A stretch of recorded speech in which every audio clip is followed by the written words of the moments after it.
আসসালামু আলাইকুম দর্শক। আজ আমরা কথা বলবো মুসলিম বিশ্বের অন্যতম গুরুত্বপূর্ণ উৎসব কোরবানির ঈদ নিয়ে। এটি শুধু একটি উৎসব নয়, বরং ত্যাগ ও উৎসর্গের মহিমার উজ্জ্বল একটি দিন।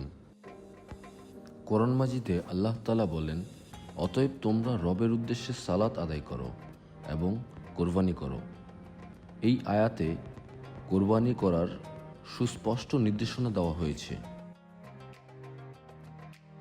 কোরবানির ইতিহাস হযরত ইব্রাহিম আলাইহিসসালামের ত্যাগের ঘটনার সঙ্গে জড়িত। আল্লাহ তাআলার প্রতি আনুগত্য প্রকাশের জন্য তিনি তার প্রিয় পুত্র ইসমাইল আলাইহিসসালামকে কোরবানি করতে প্রস্তুত ছিলেন। এই ত্যাগের দৃষ্টান্তের স্মরণে মুসলমানরা প্রতি বছর এই দিনে পশু কোরবানি করে থাকে। কোরবানির মূল উদ্দেশ্য হল ত্যাগের শিক্ষা দেওয়া এবং দরিদ্র অসহায় মানুষের প্রতি সহানুভূতি দেখানো।